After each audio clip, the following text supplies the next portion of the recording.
이야, 눈이 되게 많이 왔었네요. 네, 안녕하세요 여러분, 굿모닝입니다. 어제 첫눈이 와가지고 좀 되게 로맨틱하긴 했었는데, 근데 또 현실 직장인은 또 출근길을 걱정을 해야 되잖아요. 어제 밤에 제 파트장님께서 연락이 오시더라고요. 지민씨, 오늘 눈 와서 도로 상태가 되게 안 좋으니까 내일은 공유 오피스로 출근하세요 라고 하셨거든요. 공유 오피스가 뭐냐면, 제가 지금 일하는 곳은 원래 수원에 있잖아요. 근데 삼성 같은 경우에는 그 상황에 따라서 강남에 공유 오피스라고 해서 강남에서도 일할 수 있는 공간이 있어요. 그래서 오늘은 제가 집이 양재잖아요. 그래서 정말 가까운 거리에서 일을 할 수 있는 기회를 얻었습니다. 사실 처음입니다. 네, 눈이 와서 겪게 되는 첫 현상. 그래서 조금 설레요. 거리가 가깝다 보니까 좀 잠을 좀 더 오래 잔 것 같기도 하고. 오늘의 룩은 예전에 즐겨 입혔던 무스탕. 여러분들이 이거 진짜 농담 아니라 무스탕 문의를 엄청 많이 주셨거든요. 이걸 제가 우선 이렇게 해서 공유를 드릴 건데, 이게 품절이에요. 네, 제가 산지 꽤 오래됐거든요. 이게 가격이 그때 세일해서 한 20만원대에 샀던 것 같은데, 여러분 근데 진짜 그냥 무스탕에 그냥 털 좀 너무 싸구려 같지 않으면서, 네, 기장감이 너무 길지 않은 약간 숏한 느낌으로 사시면 비슷한 제품이 너무 많을 겁니다. 그래서 이게 품절이라고 해서 아쉬워하지 마시고 새로운 거 한번 찾아보시면 너무 이보다 더 좋은 제품들이 많을 거거든요. 그래서 그런 제품들을 찾아보면 좋을 것 같습니다. 시간이 여유롭네요. 그래서 슬슬 나가야죠. 오늘 약간 안에 올 블랙 상하이에 주황색으로 좀 포인트를 줘봤습니다. 제가 얼굴 톤이랑 이런 색깔이 잘 어울리지 않는다는 이야기를 좀 많이 듣긴 했는데, 그래서 샀으니까 한번 입어봐야죠. 캐시미어예요. 너무 주황주황하나요? 첫눈은 낭만적일 수 있겠지만 도로가 미끄러워가지고 군인이나 직장인한테는 그렇게 달갑지만은 않은, 왜 이렇게 미끄럽냐 진짜. 사실 제가 대학생활 할 때 로망이 여의도나 강남에서 일하고 싶은 로망이 있었는데, 여기 오늘 제가 일할 건물이에요. 처음 와보는데 뒷다 높다, 그쵸? 와.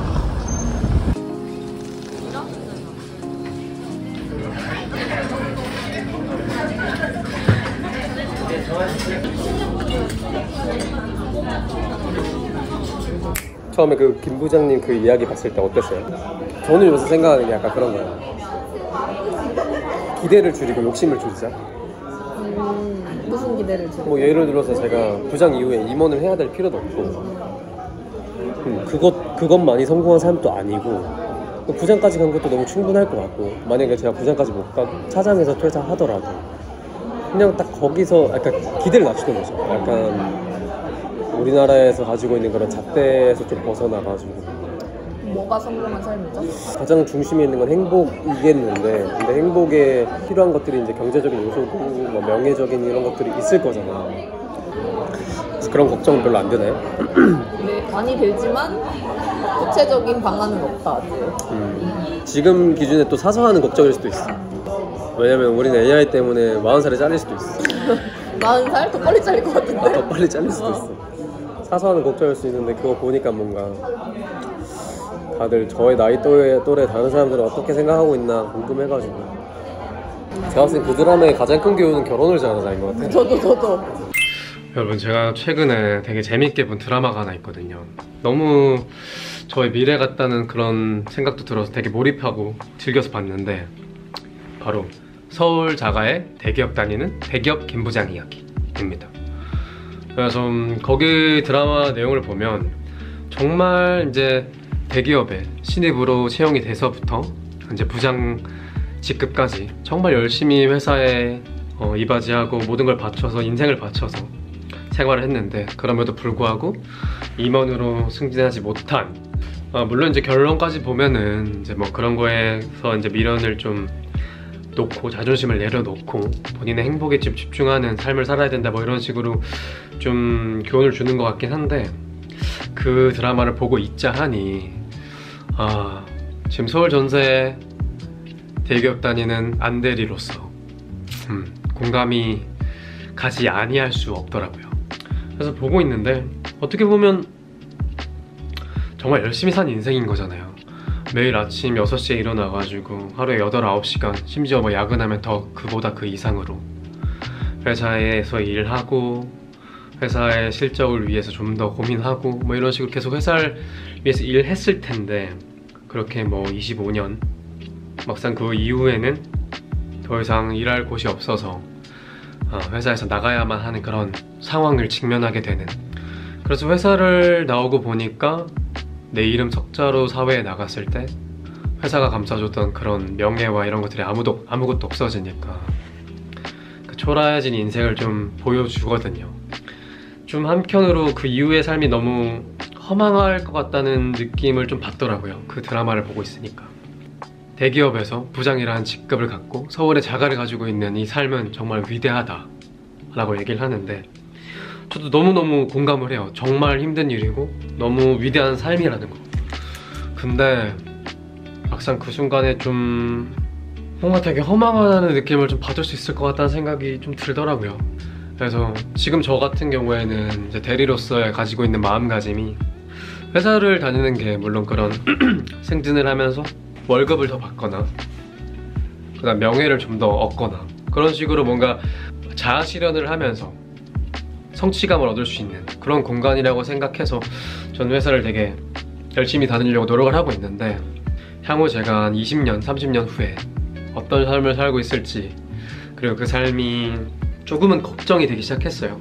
다들 그쵸, 평생 직장이 없으니까 평생 직장이 없고 제 노후도 대비해야 될 거고 훗날에 제 자녀를 위한 자금도 또 모아놔야 될 거고 그런 걱정이 들면서 많은 생각이 들더라고요. 어릴 때는 정말 뭐랄까요, 그냥 좋은 대학 가고 좋은 회사 가면은 인생이 쭉 편안할 줄만 알았어요.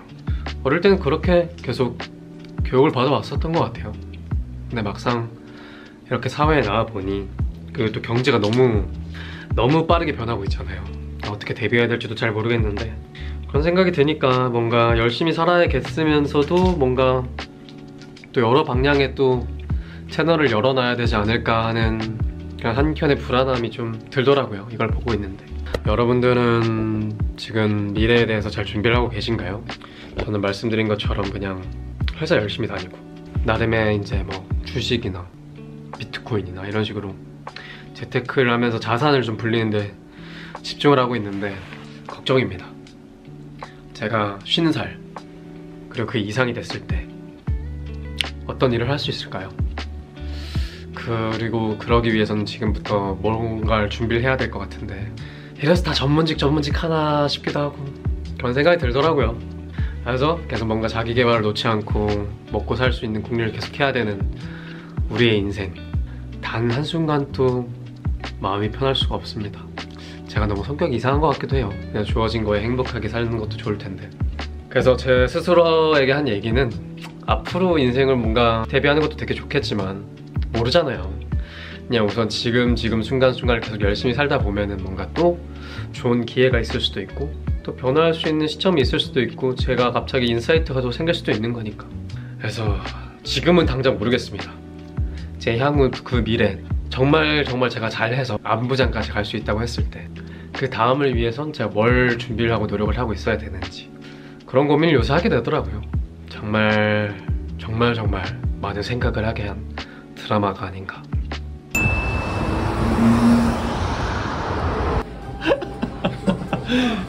아빠가 된 우리 하천이 군대 후임. 좀더 빨리 아빠가 돼. 야 근데 너 좀 잘생겨졌다? 살 좀 진짜 빠졌는데? 빡빡한 뭔 소리야. 하얗게 빠졌어. 이제 결혼 준비한다고 살짝 잘생겨졌는데? 뭘 잘생겨서. 진짜로 살 빠졌어. 이 날씨 이거 신고. 살이 빠졌어. 학교는 생각보다 일찍.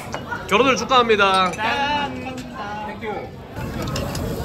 맛있겠다. 야 근데 너무 귀엽게 생겼다. 야 니 이거 보여주고 싶어. 아 그래? 볼살이 진짜 지금 애기랑 똑같아. 아 어떻게 똑같은 이랑. 다음 주 목요일에 나 똑같이 생긴 애기 보러 가는 거. 다음 주 목요일. 이렇게 비싸니까. 야 너 목요일 되는 거지? 다음 주 목요일 오케이? 안 될 수도 있어 나. 이름 뭐라고? 야 근데 나 목요일 안 될 수도 있어. 나 나팀 옮겨가지고 요즘 좀 바빠. 벌써 뺀다 쟤 벌써 뺀다. 진짜 안 돼. 소환이를 위하여 퇴근하는데 늦게 퇴근하시. 넌 내게 올 일 없다고 난 그것만 보는 거라도 거기 잘 지내니 오랜만이야 내 사랑아 이제 그만 일어나. 네, 퇴근을 하고 집에 왔습니다. 좀 야근을 했기 때문에 원래는 회사에서 저녁도 먹고 퇴근하는데 오늘은 집에서 먹고 싶은 게 있어가지고 그냥 퇴근을 했어요. 제가 해먹으려고. 아니 어제 자려고 이제 제가 매일 루틴이 한 10시쯤에 침대에 누워서 유튜브 스탠바이미로 약간 유튜브 살짝 보고 그렇게 잠에 들거든요. 근데 어제 마지막에 그 알고리즘에 갑자기 라면을 엄청 맛있게 끓이는 영상이 나왔어요. 그래서 그거에 빠져가지고 갑자기 라면 레시피 영상을 거의 한 10개 정도 봤는데, 그래서 그 라면을 먹으려고 오늘은 퇴근하기 전에 회사에서 저녁을 안 먹고 퇴근했습니다. 그래서 제가 정말 그 영상 10몇 개를 보면서 터득한 이 레시피를 보여드릴게요. 그래서 어제 방송 보다가 갑자기 너무 맛있게 라면을 끓여 먹고 싶어가지고 택배를 시켰거든요.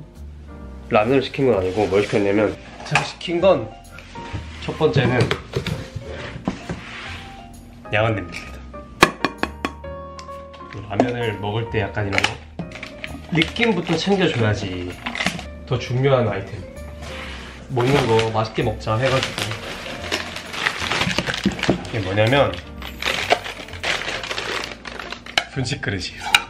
여기 먹으면 맛있을 것 같아가지고 샀어요, 2개. 우선 물의 양이 제일 중요한데 제가 제대로 외웠거든요. 별건 없지만. 근데 원래 저 같은 경우에는 수돗물 따라서 마시는데 맛있는 라면을 먹고 싶기 때문에 물은 500ml.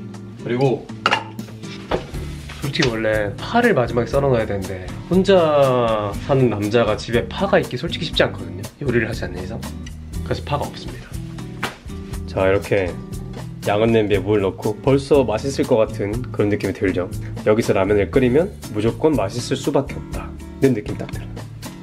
그리고 중요한 포인트가 뭐냐면 바로 제가 이걸 위해서, 집에 파도 없는데 계란이 있겠습니까? 계란이 없어서 또 사왔어요. 이건 근데 취향이 좀 갈릴 수 있다고 하더라.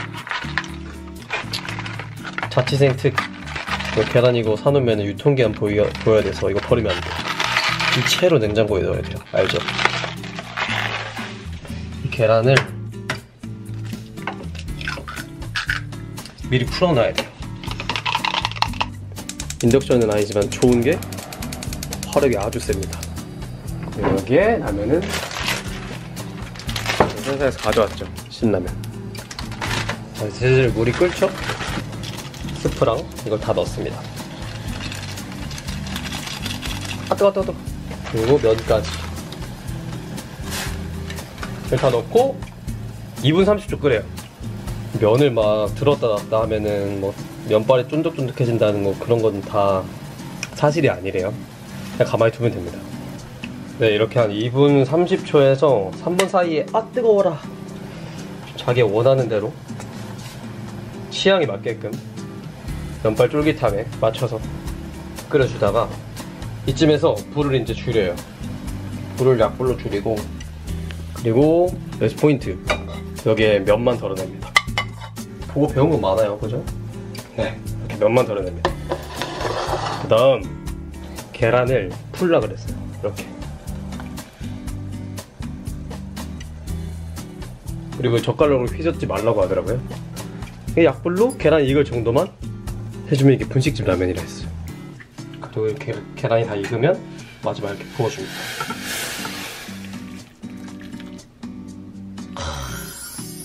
제가 이 비주얼을 보고 이게 냄비랑 그래서 시켰어요. 짠. 김치도 샀어요, 편의점에서. 라면 하나 먹는데 돈이 많이 들긴 한다. 영상 보신 분들은 꼭 이렇게 한번 끓여 드셔보시길.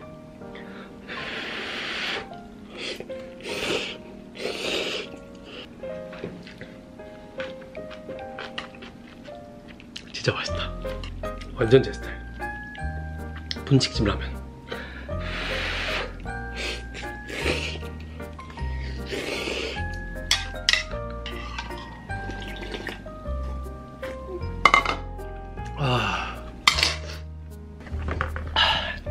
이게 약간 어떤 느낌이냐면, 저 어릴 때 엄마랑 항상 찜질방 가면은 라면 사달라고 그랬었거든요. 찜질방에서 끓여 먹는 라면이 너무 맛있어가지고 딱 그 맛. 아, 최고다.